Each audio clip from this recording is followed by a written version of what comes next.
Video like जरूर कर लीजिए और ऐसे वीडियो लगातार फ्री में पाने के लिए चैनल को तुरंत सब्सक्राइब कर लीजिए और बेल आइकन को जरूर टैप कर लीजिए ताकि आगे भी सारे वीडियो आपको मिलते रहे। यूट्यूब में फॉलो करते हैं तो प्लीज ये वाला फ्री टेलीग्राम चैनल जरूर ज्वाइन कर लीजिएगा। सारे नोटिफिकेशन सारे अपडेट यहीं पे आते हैं, ध्यान रखिए। दोस्तों, पिछली वीडियो में हम लोगों ने बात करी थी कि कैसे जो आपका मुगल साम्राज्य था, मुगल एम्पायर, वो डिक्लाइन होना चालू होता है, उसका पतन होना चालू हो जाता है। ठीक है, ये भी बताया था। औरंगजेब की डेथ होती है 1707 में। उसके बाद में उसके 3 बेटे थे जो आपस में लड़ जाते हैं। एक आपका जजाऊ का युद्ध बताया था। तो ये सब इंपॉर्टेंट थी, पुरानी वीडियोस देख लीजिएगा। 1707 में अगर आप देखोगे तो औरंगजेब का जो साम्राज्य था, जो मुगलों के अंडर में था, सबसे बड़ा कर रखा था औरंगजेब ने।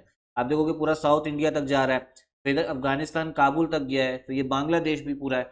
तो काफी बड़ा इसका साम्राज्य था। लेकिन 1707 के बाद में जैसे ही औरंगजेब के आगे के उनके सक्सेसर आते हैं, इनका जो पूरा एम्पायर था ना, वो टूटने लगता है और धीमे धीमे कमजोर होने लगता है। ठीक, तो औरंगजेब के बाद में सबसे पहले आता है आपका बहादुर शाह वन। ठीक है, तो इसी के बारे में बात करेंगे। चलिए टॉपिक स्टार्ट करते हैं।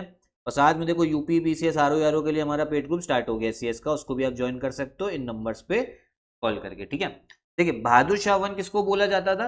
जो इसका ये बेटा था ना मुअज्जम, यही था आपका बहादुर शाह वन। ठीक, कब से कब तक शासन करा? 1707 से 1712। ये सब मॉडर्न हिस्ट्री का ही पार्ट है, लेटर मुगल्स। फिर इसका दूसरा नाम भी था शाह आलम वन। ठीक, तो बहादुर शाह वन कब से कब तक? 1707 से 1712। दूसरा नाम है शाह आलम वन। ठीक है, शाह आलम वन इसका नाम है। टाइटल, इसको एक उपाधि मिल रखी है, शाह ए बेखबर। क्या मिल रखी है? शाह ए बेखबर।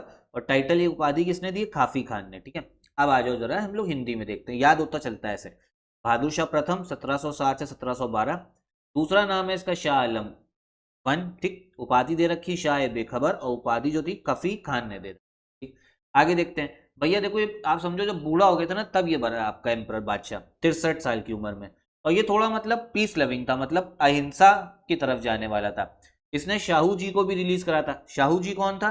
जो छत्रपति शिवाजी है ना, उनका ये ग्रैंड सन था। ठीक है, जेल में बनता शाहू जी, तो इसको औरंगजेब ने, नहीं सॉरी माफ कीजिएगा, बहादुर शाह वन ने शाहू जी को रिलीज करा था, इनको छोड़ा था। ठीक है, फिर शाहू जी जो थे वो कैप्टिविटी में थे मुगल्स के, मतलब आपका जेल में बंद थे, मुगलों ने बंधक बना के रखा हुआ था 1689 से। तो ये किसने छोड़ा? बहादुर शाह वन ने। क्वेश्चन आता है। 63 वर्ष की भैया उम्र में सम्राट बना, शांति प्रिय नीति अपनाई। फिर 1689 में मुगलों की कैद में रह रहे शिवाजी के पौत्र शाहू जी को मुक्त कर दिया। ठीक है, किसने मुक्त करा था? आपके बहादुर शाह वन ने। ये मैंने आपको बता दिया, मराठाओं से भैया इन्होंने थोड़ा शांतिपूर्ण जो है संबंध बना के रखे, आपका फ्रेंडली रिलेशन। फिर इसी के शासनकाल में बहादुर शाह वन के एक भैया आपके सिखों के लीडर थे, उनका नाम था बंदा बहादुर। ठीक है, उन्होंने सिरहिंद जो है, सिरहिंद का किला कब्जा लिया था। कब? 1710 में। सिरहिंद कहाँ दिखता है? सिरहिंद अगर आप देखोगे तो ये आपको पंजाब में दिखेगा, इसी साइड में। ठीक है, मैप में नहीं है लेकिन है पंजाब में। तो फिर तो समझो, मराठों के बारे में बता दिया। सिखों के एक लीडर थे बंदा बहादुर, इन्होंने भैया सिरहिंद को जो है कब्जा लिया 1710 में। लेकिन फिर से क्या था?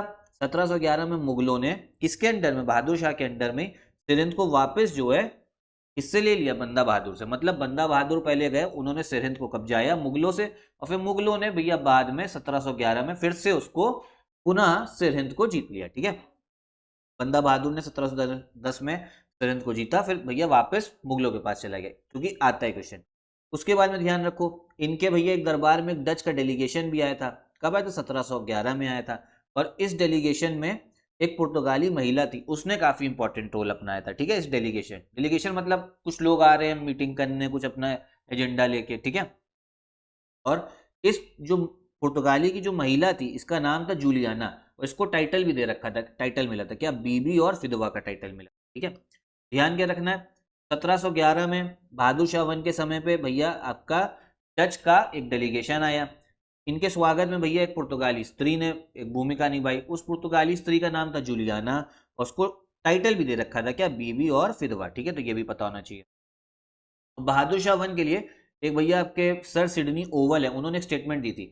ये लास्ट मुगल एम्परर है, मतलब लास्ट तो भी बहुत रहे होंगे, ये लास्ट है जिसके बारे में आप कुछ अच्छा बोल सकते हो, good words can be said. उसके बाद तो सब निकम्मे आए हैं। ठीक है, this was the last Mughal emperor about whom some good words can be said. ये किसने बोला है भाई? सर सिडनी ओवल ने बोला है। ठीक है, ये अंतिम मुगल सम्राट थे जिसके विषय में कुछ अच्छे शब्द कहे जा सकते हैं।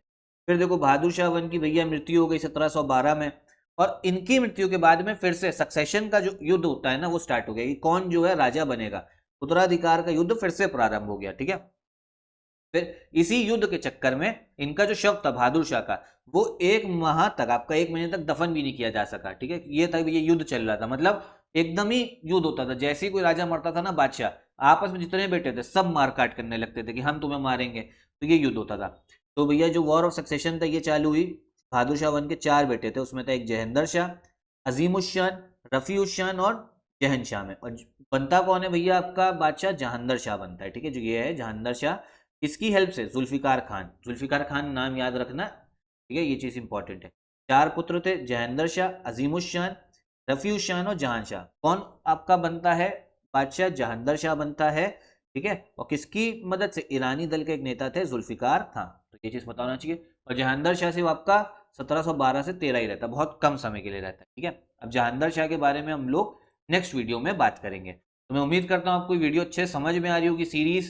कोई डाउट हो तो एक बार कमेंट बॉक्स में पूछिएगा भैया। वीडियो अगर आपको पसंद आती है तो लाइक कर लिया करो, ठीक है, कमेंट कर दिया करो, तो भैया थोड़ा मोटिवेशन बना रहता है, अच्छा भी लगता है कि आप लोग चलो वीडियो लाइक कर रहे हो, कमेंट कर रहे हो, ठीक। अपने दोस्तों को भी शेयर करिए। साथ में सीएस का फिर से समझ लीजिए, पेड ग्रुप जो है चल रहा है यूपी पीसीएस आरओ का, ज्वाइन कर सकते हो। 1 स्टॉप डेस्टिनेशन होगा, इन नंबर्स पे कॉल करके इन्फॉर्मेशन आप ले सकते हैं। और अभी 15% का डिस्काउंट भी चल रहा है महाशिवरात्रि पे, तो आपके लिए एक अच्छा ऑफर भी है, 15% डिस्काउंट जो आपको मिल जाएगा।